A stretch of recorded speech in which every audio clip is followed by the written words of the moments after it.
riduzone.com. riduzone.com. It's Brad's work. It's worked for Brad's worked for me, countless other people. Go to riduzone.com and try today. You're going to love it. riduzone.com. Remember that, riduzone.com.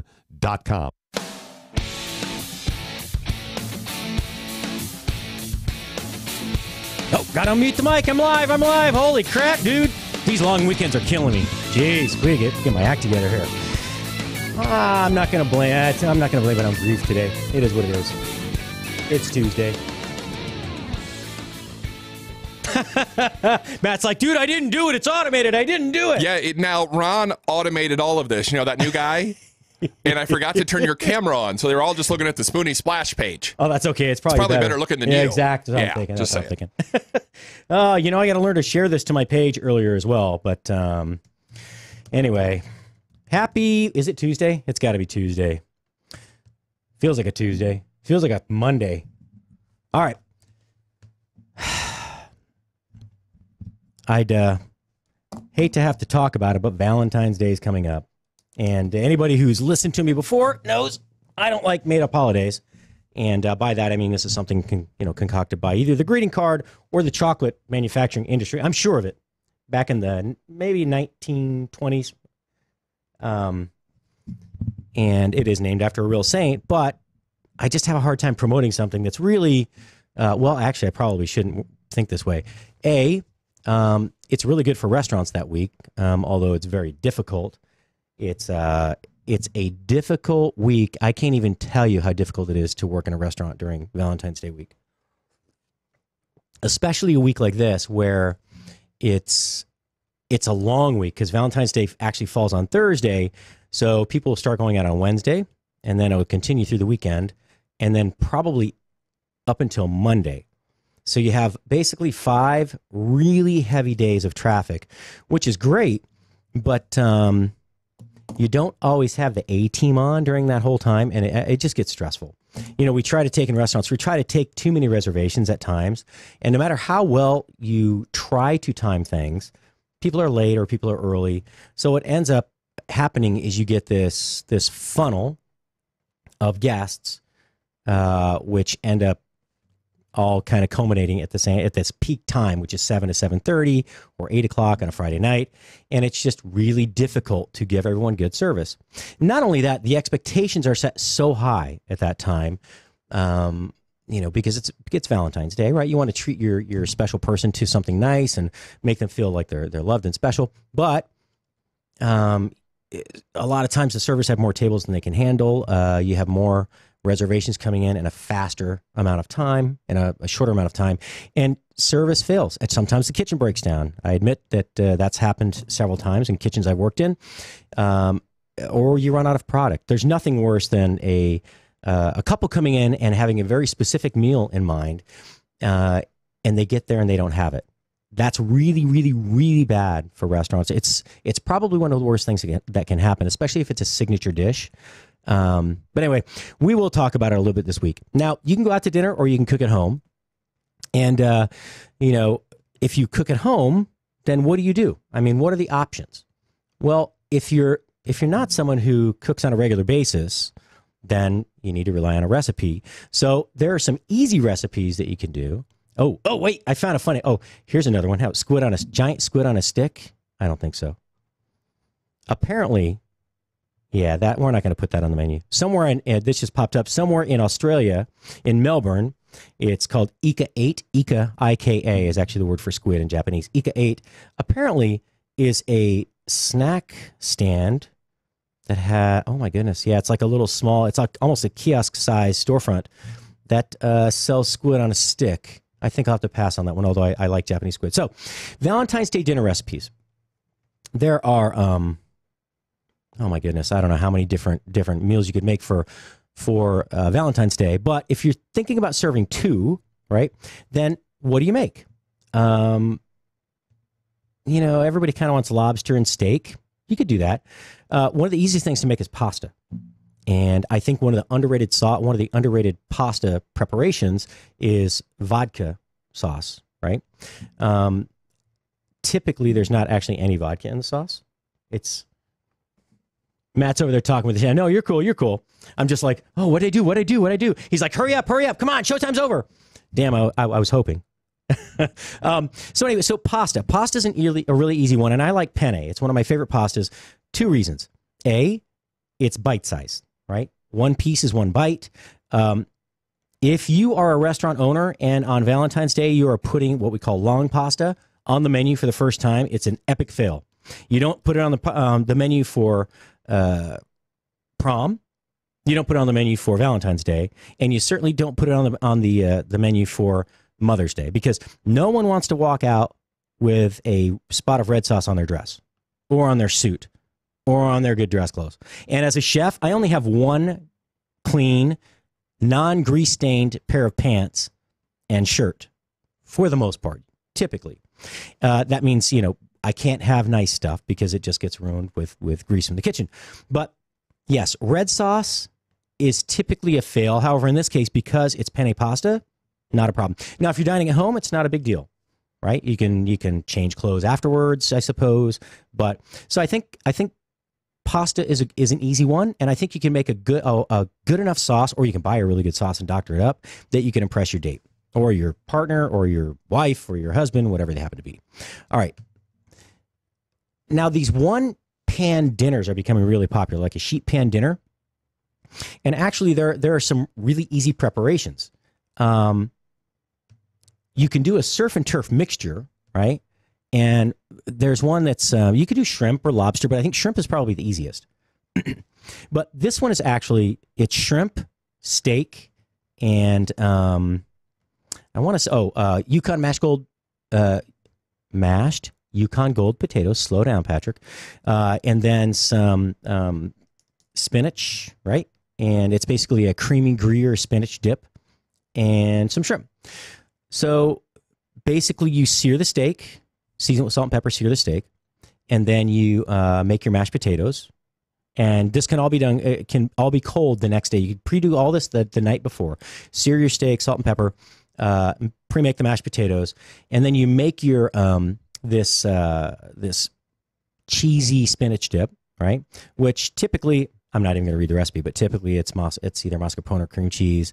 You have your spinach, garlic, onion powder or garlic powder, salt, pepper, and then typically another creamy item in there, which can be sour cream and or mayonnaise. I use sour cream because the mayonnaise tends to separate. So you mix all that together, salt and pepper to taste, put it in little bowls, and then take your shrimp, put them in a little baggie with olive oil, salt, and pepper. And then the next day when it's time to cook, you just put everything on a sheet pan. So you kind of spread the potatoes out on one side, you put your 2 steaks, and then you put a couple shrimp on there, and then your spinach dip in a cup already, and then you put the whole sheet pan in the oven for, I think it's about, 20 minutes probably. Usually it's about 450 degrees, and this is if you're doing like a 1-inch thick strip steak. If you're doing something that's a very dense steak, so you could do it. I suppose you could do it in under the broiler. Broilers are tricky. Matt, have I ever told you my broiler story? No, but I can't wait to hear it. I'll bet you can't. I'm hanging on the edge of my seat. I know. I can Let's see hear it. I see you're holding on so I don't blow you over. Right. All right. So it's Thanksgiving. I'm still in culinary school. I go to Arizona to make dinner for my family, and I think it was Thanksgiving. So I made 2 big baking pans full of sweet potatoes, and I put they're all baked and ready to go. I put the marshmallows on top. I put it back in the oven. They won't brown. So I'm like, what the hell? I'll just turn the broiler on. So like 20 seconds later, maybe a minute later, I start smelling smoke. My sister opens the oven door, flames coming out. So I'm going to grab a towel to pull them out and save them when she grabs the extinguisher and sprays the whole unit. So bye-bye yams. Bye-bye yams, yeah. So I try not to use the broiler if I don't have to. I'm not allowed. It's kind of a, yeah. No one aren't you a chef? I'm supposed to be. I'm just wanting to find out. Well, I can cook with an electric skillet and a microwave. That's what I've heard. Yes. Matter of fact, I need to post a picture. So Doc and I had a favorite meal that we would make. That was our date night meal. No. But Doc was, he ate on the cheap. He liked he loved regular baked potatoes and I use a lot of frozen vegetables because here we don't have an oven or a stovetop. So we would just take a baked potato, you bake it, kind of dice it up, and microwave it until it's almost done, and then you throw the frozen veggies on top until they're almost done. And then you would take, what else did he put on there? Oh, cheese, a bunch of cheddar cheese. And then the whole thing came out like some big, really nice, ooey gooey vegetable, potato dish. It was really good. And then at the end, he would take about a half bottle of sriracha and cover the whole thing. But he made one night that looked really good. And I was like, even I was impressed that it came out that nicely. So I took a picture of it, and I've never posted it. So I'll have to post that. And then I got a couple other really funny pictures of him. Are we still talking food? We're talking Doc's food, yeah. Oh, okay. So you said pictures and posting and funny and... Oh, you know what we need to post? What's we need that? to post a video of Doc and I racing the day of the walk. Oh, we have that. Oh, my God. I have that. I do too. It's going to go up. Don't worry. Oh, that's what she said. Anyway, so the steakhouse sheet pan dinner for two, this kind of is a fail. This is kind of a fail. So I'm looking at this.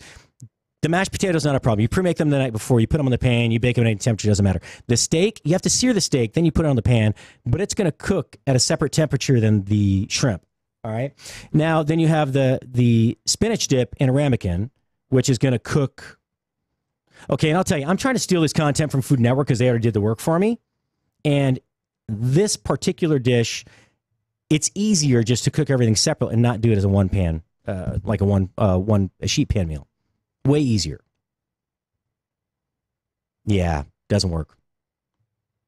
All right, so anyway, you could put it all in the pan at the end and throw it in the oven. The thing is, make sure the shrimp are the ones, they're cold and raw, and that the spinach cheese dip has come to room temperature, and that the steaks are probably at room temperature so that everything would cook to the right temperature. Now, it's saying at the same time, 450 degrees, that's pretty hot.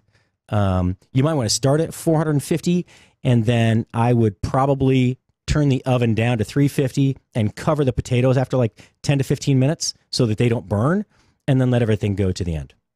That would probably be, yeah, that's it. All right, next. Sheet pan, no more sheet pan dinners. My favorite surf and turf meal for Valentine's Day or Thanksgiving or anything like this is actually a lobster stuffed tenderloin. And it's actually a whole tenderloin that you kind of fillet open lengthwise.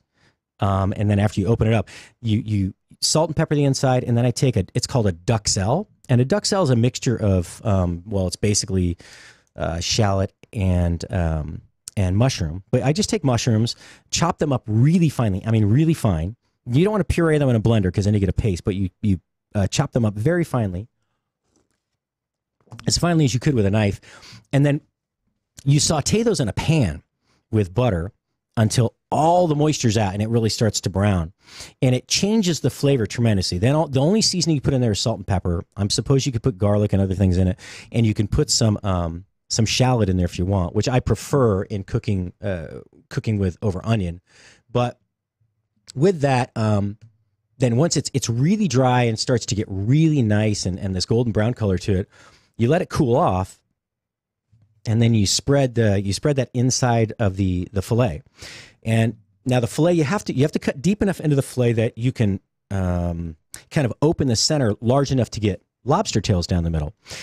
Now, for the lobster tails, I take just the tails. I don't need the whole lobster, and put a skewer on the underside, or two skewers sometimes, depending on how large the lobster tail is, on the underside of the tail between the shell and the meat. And the reason that you do that is when you cook this, because you're going to boil it till it's about 90% done.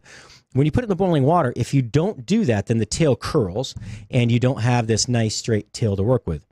So then when you get done with the lobster tails, you chill them in ice water to stop them from cooking. That's called shocking it.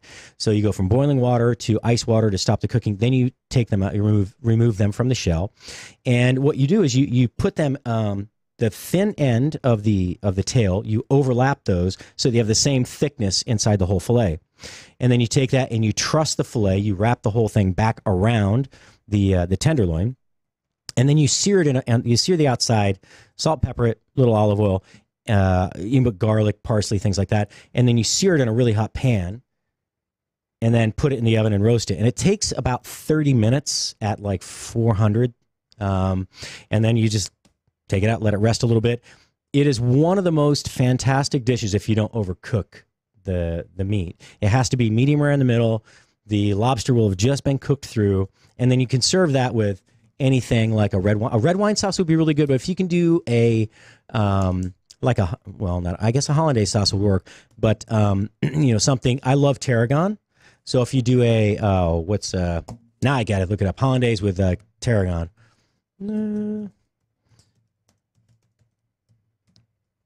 All right. One of my favorites. And tarragon, by the way, is a little bit of licorice flavor. Oh, Béarnaise. Thank you. Jeez. So Béarnaise, if you don't like licorice, which a lot of people don't like the flavor of black licorice, it's mild enough that it doesn't overpower the sauce. This is traditionally also served on like beef Wellington. Anyway, that's a really, really nice, easy, if you just take the time to make sure that the entire tenderloin is kind of filleted out to the same thickness so that when you wrap it over, it all cooks at the same temperature. It really, really turns out nice. All right. And that you could serve with something as easy as mashed potatoes. If you want to make them fancy, then you add a little bit of cream cheese. You can add a little bit of Parmesan in there. If you want to get really fancy, you can add truffle salt, or you can get truffles and shave those and put them in there. That's a little above and beyond. But what's really nice is you get the surf and turf, as one piece on the plate. So the presentation is really nice. I like really simply just sauteed green beans. So I'll take green beans and blanch them in, partially cook the material about 80% done, 75% done in boiling water. Drain the water off and then pour them right into a hot saute pan. If you do that, be very careful that you drain them well. Otherwise, the oil plus the water tends to splash the oil over the side and over the flame, so you may get a little flare up. And then just salt, pepper, and you can add like a tiny bit of soy to that, some fresh garlic, makes a nice, rich, kind of earthy tasting green bean dish. So that would be it. Yeah. Now, roast chicken is another one that's really nice, and you can do it a couple of ways. You can do a whole roasted chicken. If I do that, I don't wash a chicken. I know everybody's like, oh, you got to wash the chicken. No, I don't actually wash it. I just pat it down really well with paper towels. I sprinkle the inside with salt and pepper, and sprinkle the outside with salt and pepper. And then if you're going to put anything under the skin to make it stay moist and crispy, you can. And then I stuff the bird with something very simple. I take a whole head of garlic and I cut it in half around the circumference so that you see the half, so you can see the exposed portion that you cut on the garlic, the garlic cloves. And I don't worry about peeling it. I just stuff the whole thing inside there. Some parsley and a lemon cut in half. And then you truss the bird, so you tie the legs together, make sure everything's nice and tight, bakes at the same temperature over the same period of time, and then just bake it in the oven. A faster way to do this, though, is don't stuff the bird, cut it in half, and then just season the underside and the top of the bird with salt, pepper, garlic powder, onion powder, and then a little bit of paprika on the top side. And you can actually cook this in a large pie plate or in a baking, not a roasting pan, but like a baking dish. And what I do is I put a tiny bit of chicken stock in the bottom of the pan, and then I'll cover the pan, and you cook it for about 30 minutes covered, maybe 35 minutes, and then you uncover it. And it takes just about an hour. Usually takes under an hour. So a bird that might take an hour to an hour and 20 minutes is now done in like 45 to 55, maybe an hour, 45 to 55 minutes, maybe an hour at the max. So it works out really well. But with that, then you already have like a portioned half bird per person. So you're not having to carve the bird at the table. You simply take a spatula while you let it cool down a little bit. You always want to let it rest, whether it's chicken, turkey. I mean, it doesn't matter if it's poultry or beef or pork, but once you're done with the cooking process, let it set for 3 to 5 minutes at least.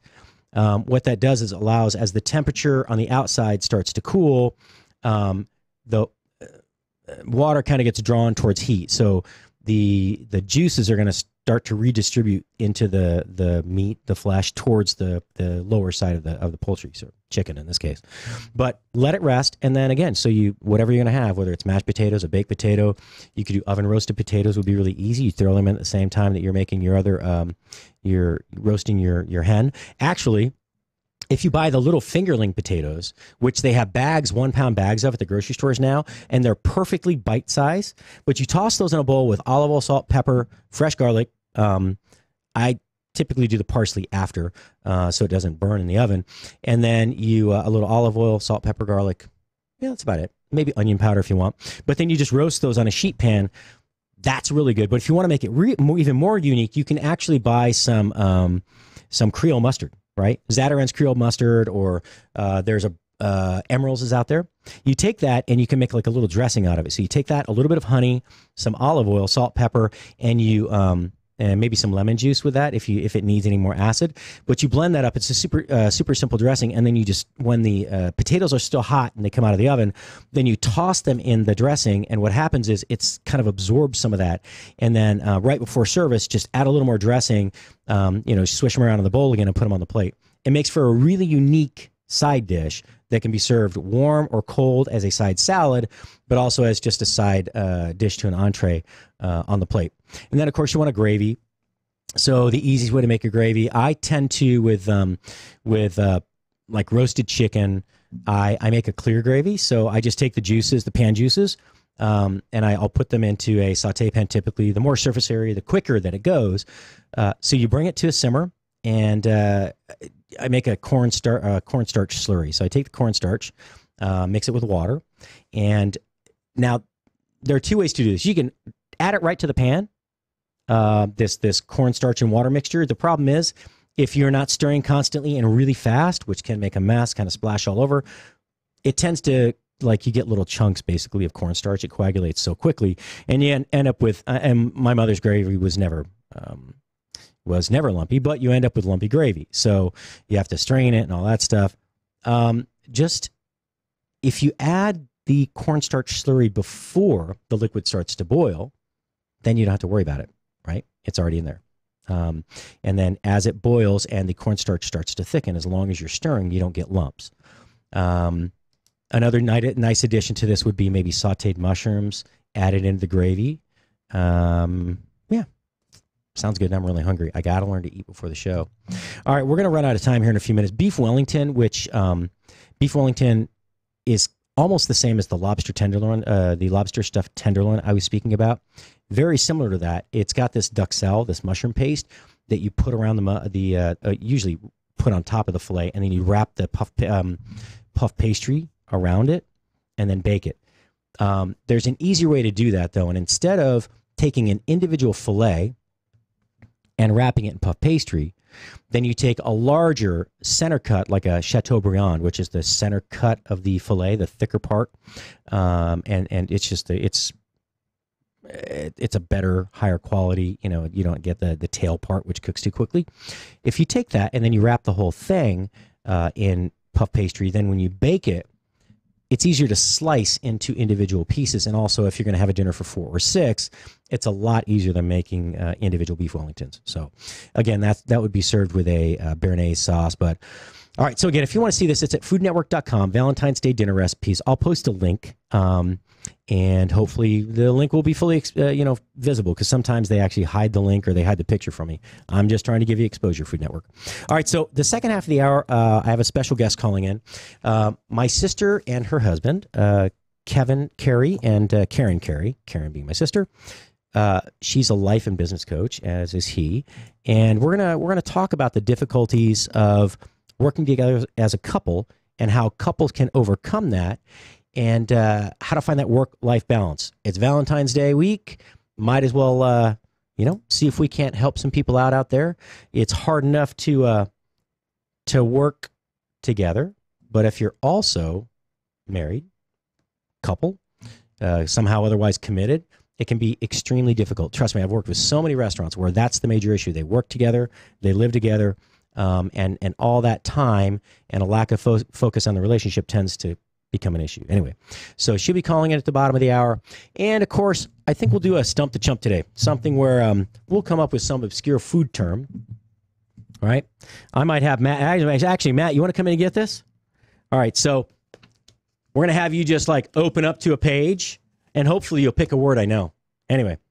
All right, folks, we got a few seconds left. Again, Chef Patrick Moore's a Food Biz Pro. Don't forget where you can find us.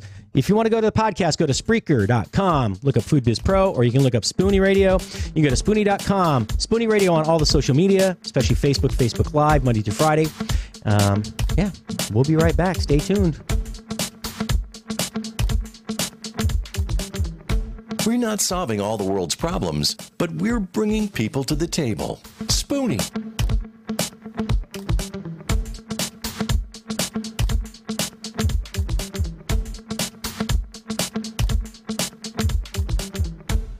Spoony. Take the pain out of ordering your diabetic testing supplies with Diathrive. Diathrive ships the testing supplies you need directly to you when you need them. Best of all, with plans starting as low as $8 a month, Diathrive is probably going to cost you less than what you're paying today. Diathrive is so convinced that you'll love their service, they're offering your first month of supplies free. Simply type the code DOC, D-O-C, at checkout. Diathrive.com. That's DIA Thrive.com. Never Forgotten Apparel is more than just a premium women's and men's clothing line. It's a movement to remind us to wear American-made and serve those who serve us.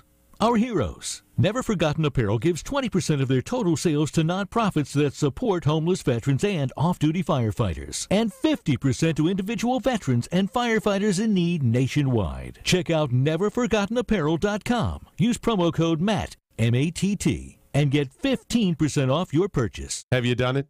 You catch a glimpse of yourself in the mirror? I'm one of those people you don't want to see naked. Yeah, most of us. But I mean, you look and you're going, what the? I know. How did I get to whatever? Yes. Yeah. Oh, it's horrible. Hey there, it's Doc Thompson and Brad Staggs to tell you about a different way to shed those pounds. This is brand new tech. It's only been around for a couple of years or so. It was based on research from the University of California that said there's a molecule called OEA that's found naturally in your body. It produces it in the Mediterranean diet, that when taken in concentrated amounts, it will actually make you feel fuller and boost your metabolism. I've lost about 10 pounds so far. It's amazing. It now, really is cool. A company said, we can take this to market and make this great product that'll help you. It's called Riduzone, R-I-D-U zone.com, R-I-D-U zone.com. It's Brad's worked. It's worked for Brad's, worked for me, countless other people. Go to riduzone.com and try today. You're going to love it. Riduzone.com. Remember that, R-I-D-U zone.com. All righty, we're back. And we're pissed off, actually. What are we mad about? No, we're not. You know, Robin Williams is one of my favorite comedians. Yeah. And Live at the Met was probably my favorite show of his. Yes. And at the end of the show, he's like, I'm back, and he's supposed to be Richard Nixon. Yes. Yeah. He's not a crook. Yeah, not a crook. Not a crook. Not a crook. I don't know if I have a caller up there yet. Maybe, maybe not. She's not there yet. So, I told him to give us the universal phone signal. Or the bat sign. Yeah, just don't give us the universal signal. Okay, thank you. Yeah, thumbs up is good. Thumbs up is good. That's funny. So Matt Locke joining us in studio here. He's one of the hosts of the great shows. Man, we have a lot of shows going on over there on the Mojo we 50. We do. But you know what? I like food better. I like So food. do I, to be honest with you. I mean, look at me. There's not a lot of stress in food unless you're in the restaurant cooking. Look at me. I like food. I am a big man. I love food. Let's see here. So I was asking Matt, we're going to wait till the issue. Well, let's do that. So let's Food Lover's Companion. Yeah, so this book is one of my favorites. I actually bought my first copy of this when I was in culinary school back in It's not on Stone. Oh man. Ouch. Hey Don, would you pull that knife out of my bag for me? Thanks. Yes. But anyway, so the Food Lover's Companion is a great resource for people, especially when you come across recipes where you don't know a term. Okay. Like saute. So it's like a dictionary. It is. It's just a culinary dictionary. Yeah. All right. Well, my sister's on there. We'll try to stump her as well. Okay. Okay. Karen, are you there? Boy, you're not going to stump me, are you? No. I'm. Can you hear me? Yeah. Can you hear me? Hello. Can you hear me now? Yes, I can. I'm teasing you, Karen. Good. Karen, Matt Yes, Locke's I in can. studio with Hi, me Karen. today. Hi, Matt. How you doing? I'm much better than you. You had to deal with Patrick all your life. I knew that was coming. Exactly. Like, what's up with that, right? Yes. Well, I know one of the things that people are always, they're frustrated because they come across these recipes and they're like, well, I don't know what that means. Saute, braise, Right. And there are these obscure culinary terms like dory and pince and all that stuff that nobody really knows because nobody uses them in a home kitchen. But when you come across a term, something like this is a great resource. Then you don't always have to go to Google. And if your hands are dirty, you just use the book and wipe your hand. Don't worry about ruining your phone. Yeah, slobbering all over your phone. Exactly. Yep. So, all right, Karen, no pressure. And I know is your lovely husband Kevin there? Yes, yes, he is. All right, all right. So go ahead and just open a book. Open it up to your page and see if you can So I've not read this entire book, by the way. Oh, my God. You want to know what the page I turned to? Which is just amazing in and of itself. What does it say? Fluffernutter. I turned right to Fluffernutter. Even we talk about Fluffernutter all the time. Even my sister knows Fluffernutter. Yeah. Don't That's you, funny. Karen? You know what I do. Yeah. All right. I got to pick a different All right, well, we page. got to tell her. Fluffernutter is it's peanut butter and marshmallow fluff. See, I in a didn't know sandwich. that. I never knew what a Fluffernutter was until you and Doc started talking about it. Yeah, because we made one for Chris Cruz over there one Now, day. And is he was that- like, he was like, he doesn't like peanut butter, but he liked that. Is that not like Kismet? Is that not like crazy that I turned to you know, Fluffernutter? That is the, as a matter of fact, I want to say Random. that was the last segment that I did at the other company with Doc. Really? I'm almost See, that's positive. just I'll have to go back and listen. But so you want to take random. that to another level if you like fluffernutters? Put a thin layer of Nutella in there. Karen, I know you can't have it. It's chocolate and all the sugar stuff you can't have, but yum. All right, here's a term for but you. I can dream about it. Yes. All right, one more, and we'll. Okay. I'm gonna have Matt sitting here for a little bit on this one. Pleurat. Pleurat. Can you spell it? Pleurottte. Pronounced pleur, A-H-T, ot. Pleurat. Pleurat. I don't know. You want me to give you a hint? Well, let's see. So that's Yes. that's not like an item. It's a term, right? Oh no, it's an item. It's So is it a plum and an apricot? no. Oh no, I tried. It's French. Well, yeah. Of Name course. for oyster mushroom. Really? That's a pleurat. Damn, I like oyster Is an mushrooms, too. oyster mushroom. Had no idea. Ever had oyster mushrooms, Karen? Never. They're really good. They're Never. they're gray and they come in these clusters. And they have a really unique flavor that doesn't taste like oysters, by the way. It's more the color, I think, and the texture, but really tasty. All right, we're gonna have Glad Matt. to hear that.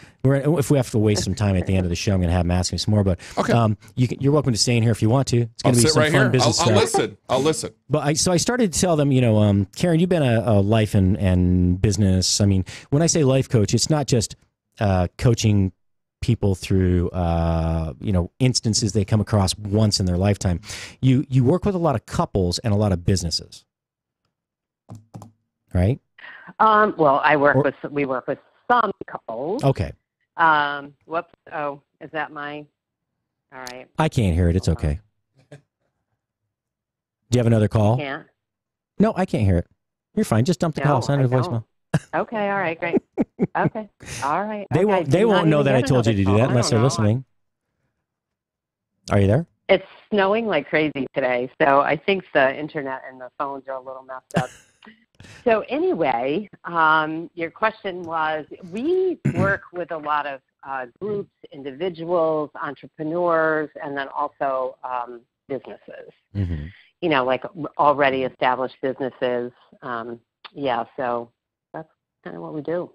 Yeah, well, and as a couple Are that you works still there? together, yeah, I'm here. But as a couple that works together, then obviously you see the challenges. Yeah. Then it's Valentine's week, right? And I know this is not particularly about food, but part of and I spoke about this before. One of Doc's great passions was entrepreneurship, and the same here. And starting probably next week, one day a week, I'll do Doc's House of Flapjacks for an hour.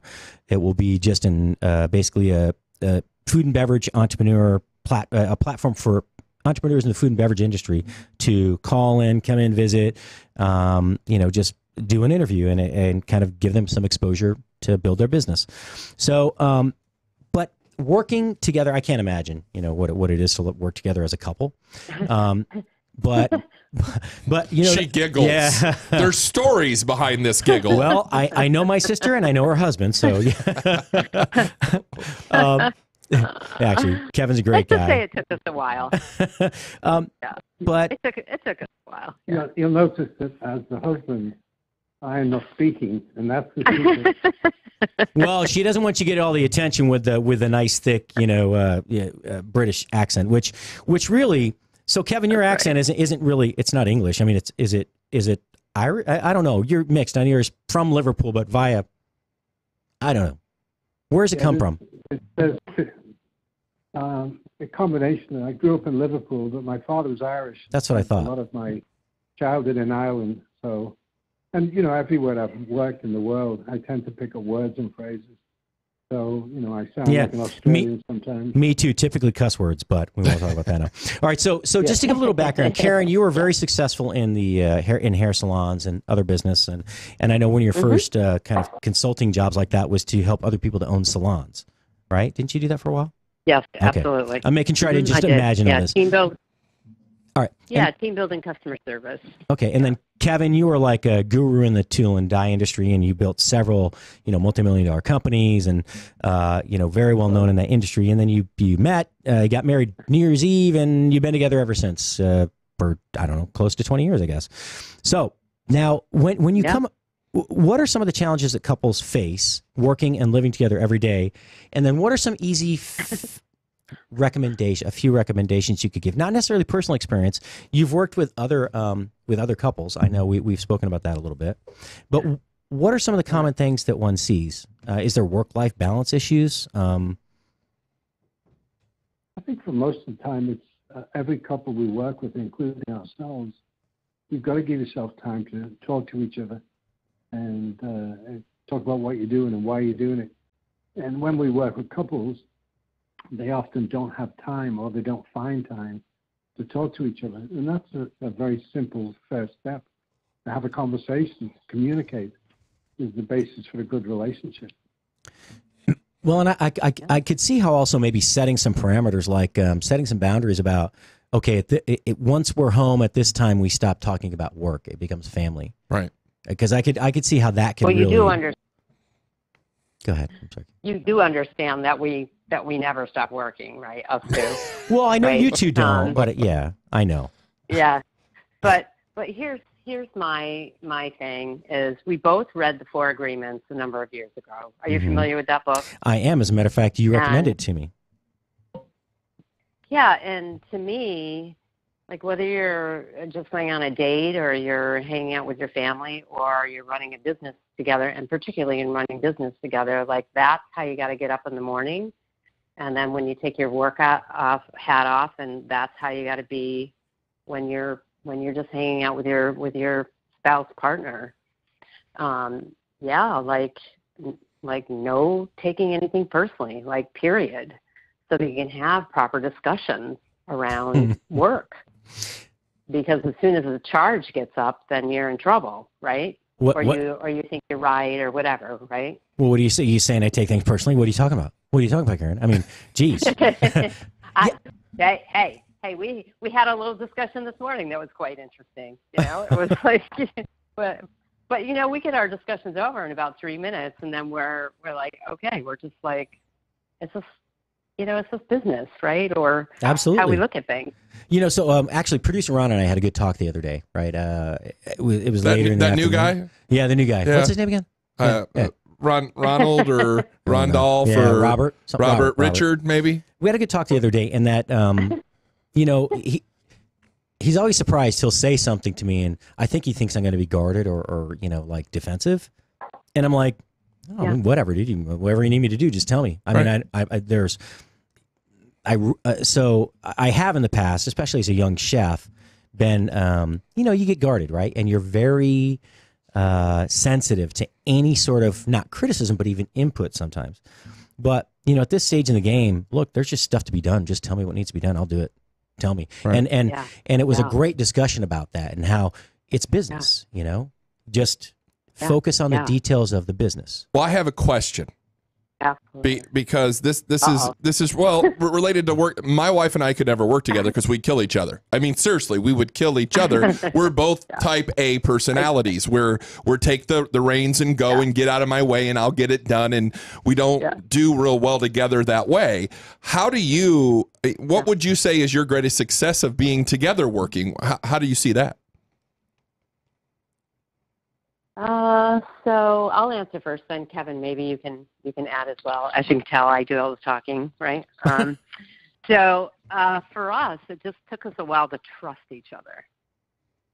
And that came about from me doing my own work and him doing his own work. And he didn't really want to come to my workshops because we just sort of operate differently in life, right?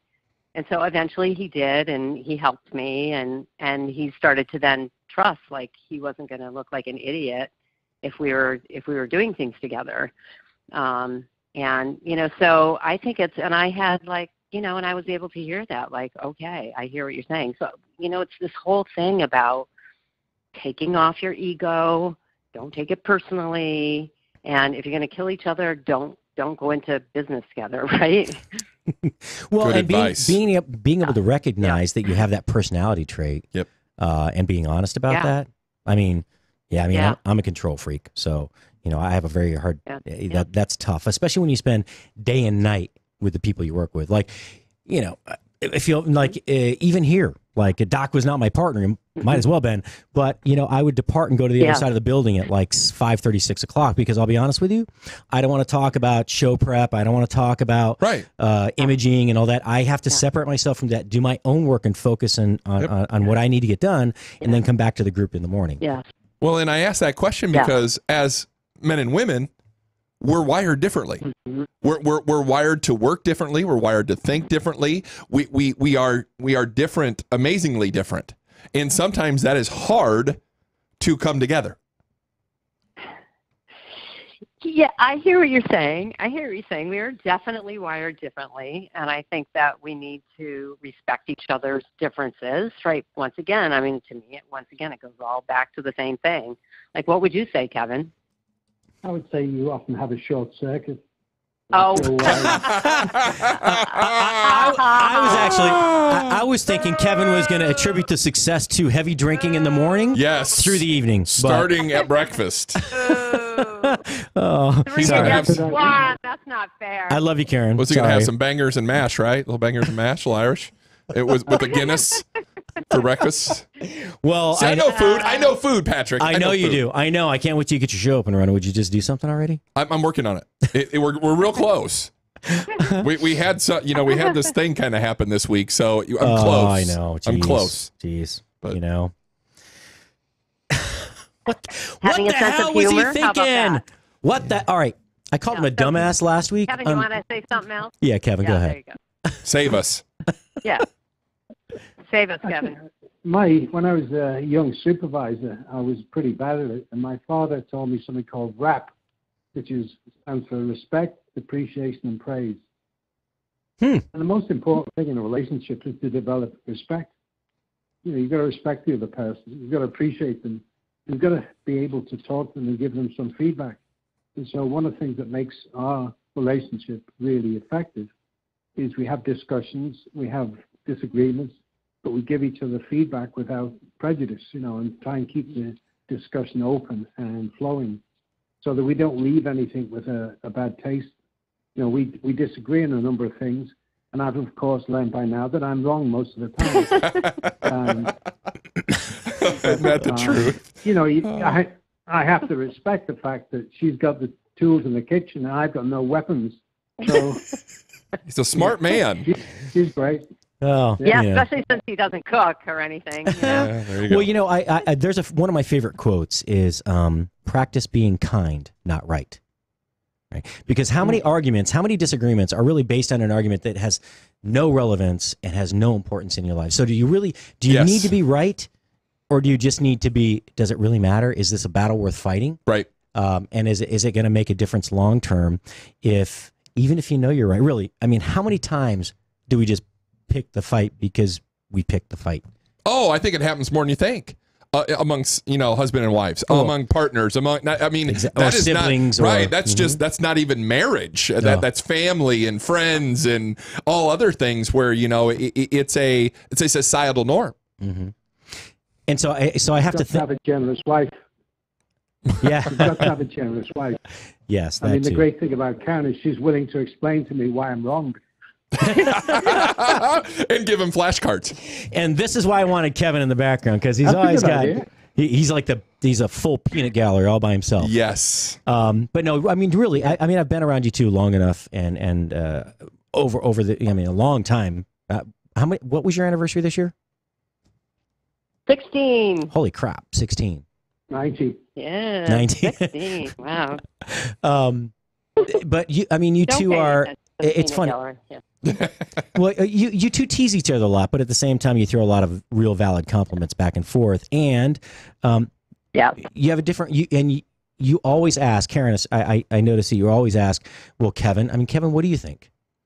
Well, when I ask you a question, you don't always defer to him, but you ask first, and then, or you may express your thoughts, and then ask him what he thinks. And I think that's another thing is, we all want to. We're not actively listening, right? A lot of times. True. Being present in the moment. Yeah. Right.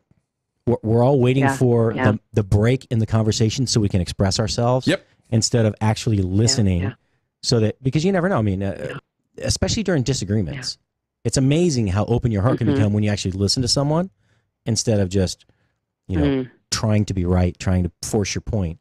And in business, I think it's even more imperative because you don't always have that downtime, that intimate time, that quiet time to reflect and then go back to that conversation. Right. So, I think that's something that I've noticed is like when somebody says, hey, can I talk to you about something? Not automatically letting my brain go to there's an issue. Right. It could be as simple as, hey, by the way, would you mail this for me? It's just that simple. And just leaving that guard down.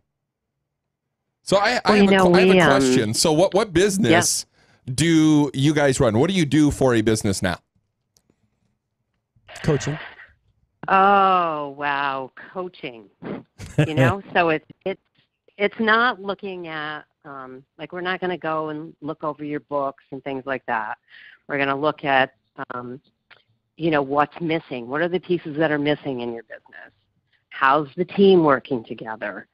How's the wellness? How's your communication? What are the, all those kind of pockets. Where's everybody being right? Where's the collaboration here? There's so much to it, and we do have that sort of listening approach, which is, if you're a good coach, then you better damn well be listening, right? Yes. I'm sorry. Did you say something? No, I did not. Yeah, no, I didn't say a thing. But you know what I mean.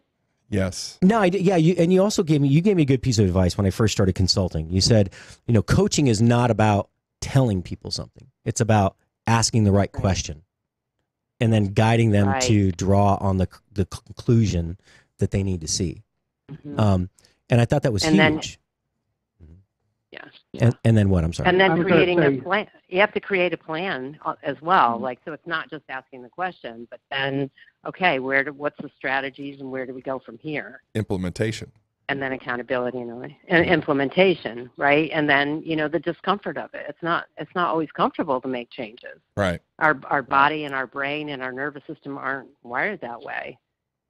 So this is my little soapbox, right? No, it's very interesting because you're right. You're absolutely right. Change is tough. Yeah. Well, you and I have talked about this. Muscle a lot, memory. Karen. I really like David Nagel, who has been a good coach for me, and I know, and of course, Tony Robbins, a whole bunch of people. But David Nagel's, one of the big things that I learned from all of those, the big name coaches, or I don't know what you want to call them, but is that.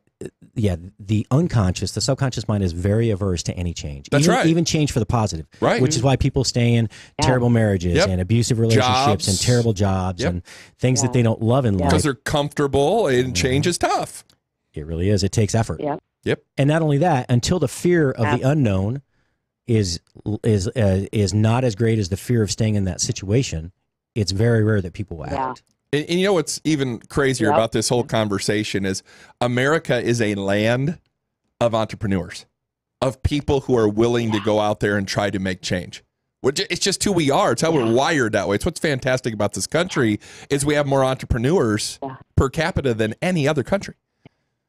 Crazy. It is. And you do know that there's lots of failure as well. Oh, absolutely. Right?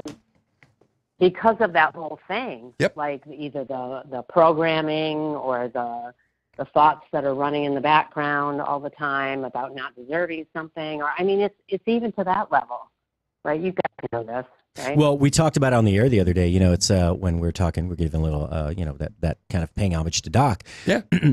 Everybody that's a public figure or that achieves a certain level of success, at some point it starts to weigh on you. What happens when they find out I'm a fraud? Right. When I'm just sitting here spewing BS every day into the microphone, and I'm hoping that they don't know any more about food than I do, because God, I don't want them to find out that I'm a fraud. But the thing is, but that's the natural reaction. And look, you know that I've never failed before, Karen. Everything I've done is pooped a golden egg. You know that. But join the party. Oh yeah. When I go back and I look at those failures, I don't call them failures, but business lessons. Well, they're lessons you learn. Well, it's been the same circumstance over and over and over. Not always, but similar. And I had a tough conversation with your son one time, right? And many other friends. My friend Jeffrey Klein. I'm like, look, if every situation that you're in ends in the same way, but you're the only common denominator, at some point you have to look at yourself and your own actions. That's right. It's you. Yeah. I mean, we're getting a little off topic, but really, it's you. It's not me. It's you. It's me. you. It's not me. Just say it. No, it's you. It's you. No. Yeah, it's you. It's not me. It's you. Yeah, that was hilarious. Kevin. It's him. It's all you bloody Americans. Bloody Americans. I mean, I respect what you're saying there, Patrick, but I was not a consultant. I was an insultant. You've got to get people's attention. Yeah. And when you look at business and you look at life in general, it's based around two things: relationships and communication. Because if you work on your relationships or communication, whether you're in a business background or in a personal background, you're going to have some success. So, most companies forget they're a social organization before anything else. Mm-hmm. And so what they struggle with is an inability to have simple communication in the company. And they forget and start digging holes for themselves, which stifles the company. So, when you go to a company, when you go to relationships, what's the thing you need most? Clarity. Why are we doing this? Where are we going? What's our purpose? And so, surprisingly, when you go to companies, very few of them are absolutely crystal clear in what they're trying to accomplish and achieve. And what we try to do is stimulate conversations amongst the workforce, department to department. It's amazing how little time they commit to discussing problems with each other. Well, we're actually, because we're at a turning point in our company. A crossroads. We're at a crossroads. Yeah, we're at a fork. You got two ways you can go. Which way do you go? Well, we got a million ways we can go, and then we can just call it quits, which we are not doing ever. And none of us would ever do that. So, but it's interesting. That was perfect timing that came about because we are very busy. All of us who wear 19 different hats a day. Sure we do. And most of us do shows. Ron produces almost every show on his own. Yep. And so by the end of the day, when we're just done with the daily duties, right? Yeah, it doesn't end. I mean, but I don't. But not having sometimes having a clear path is like, okay, what do we do next? And we're just like, okay, we'll talk to you tomorrow.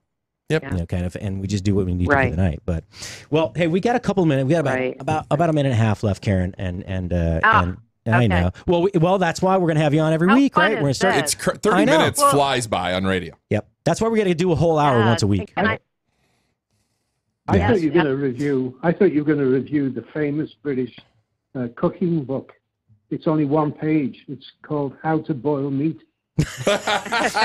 Well, Kevin, in your honor, I got a can of Spotted Dick here for you too. Where's the bell? I'm gonna have my bell. I'm gonna have to send you a can. I'll send you some cake in a can here from Simpsons. Cake in a can. Cake in a can, baby. Nothing like a little. Anyway, I'm not going to say it again. There we go. I'm familiar with spam because I know your family. Well, can I? Ouch! So, all right, real quick, Karen, because go ahead. Right. Wait. Before we hang up, I just want to say, my heart goes out to you guys about Doc and his family. Thank you. I felt like I knew him, even though I never met him. So you did. You knew him. So everybody knew him. Yeah. Karen probably gave him the biggest compliment of anyone I've heard, right? Because politically, you guys are almost polar opposites, right? But you said, even though I almost always disagreed with him, I feel like I loved him, and that's who he was. Yeah. Made you laugh. All right. So, all right, you with the eating restrictions there, Miss Karen Mosier Carey. Mrs. Sorry. Peter, now and again. I know. So what are you going to do? What do you do for Valentine's Day when you can't go out and have all this yummy? I mean, you can, but you're going to feel crappy afterwards. Anything special you do that day? Well, we aren't really that kind of couple, but if I want to have something special, I will make us some cookies, or I'll go to the local, it's called Four Seasons. It's a little, I love Four Seasons. healthy store, and they have cookies that are sweetened with maple syrup and or coconut sugar, things like that. So I'll bring us home treats like that. Oh, Yeah. So I go ahead. I eat like a goat. Yeah. He looks like a goat. He does. All right. I love you guys. I got to run. All right. I love you. I'll talk to you next week, Right, okay? okay. All right. Stay warm. Stay All warm. right. Thank you. You too. I'll talk to Bye. you later. That was a fast 30 minutes. I know. It goes by so fast. And I'm telling you, so the more I talk to my sister, the more I want to talk to her. And her husband, Kevin. All right. Thanks, folks. Matt, thanks for coming in today. Yes, sir. All right. Food Biz Pro Patrick Mosier, thanks for stopping by. We'll talk to you tomorrow. Ciao for now.